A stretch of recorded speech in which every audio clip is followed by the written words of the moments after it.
Dámy a pánové, vítám vás u prezentace portugalské firmy Liberta Gia, která pro vás vytvořila novou sociální síť LiveBX. Firma oficiálně vznikla 12. října 2013.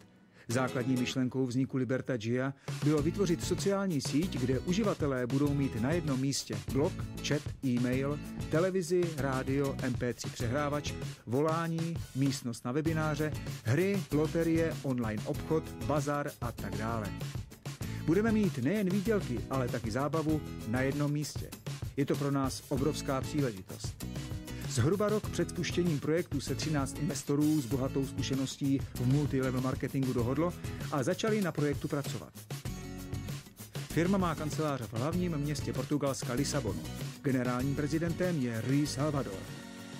Do současné doby je zapojeno 2,5 milionu lidí a jejich počet se neustále zvyšuje.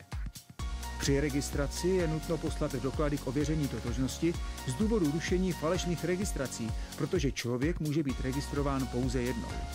Druhý důvod je, že firma nám bude v budoucnu posílat na naši současnou adresu kartu ASAP, Mastercard, a tyto doklady musí mít podle zákona. Liberta Gia dává šanci těm, kteří nemají peníze, nebo se bojí dát peníze do podobných projektů.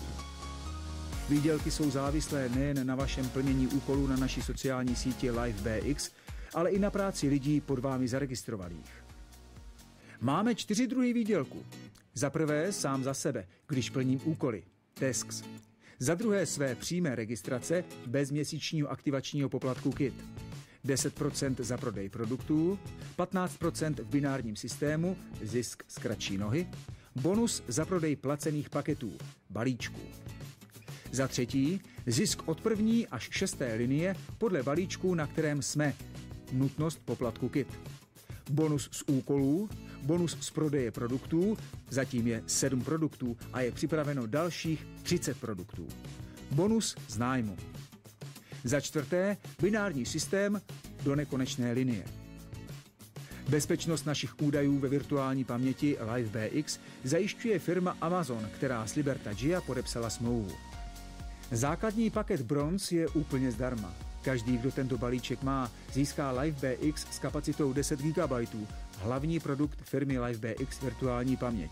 Soutěže v loteriích o hodnotné dárky, 10% provize produktů, které se budou prodávat v systému pod vámi, 15% z binárního systému a bonus za prodej placených paketů. Prostě bonusy lidí zaregistrovaných pod vámi. Placené úkoly, kde si můžete vydělat 15 amerických dolarů týdně. Otázkou není, jestli Liberta Gia bude úspěšná, ale jestli ty budeš úspěšný. Více na webinářích 2krát týdně, skupiny na Facebooku, Skypeu nebo osobní Skype Milan_ST, žlutý smajlík, Velká Británie. Kdo nechce, hledá důvody. Kdo chce, hledá způsoby.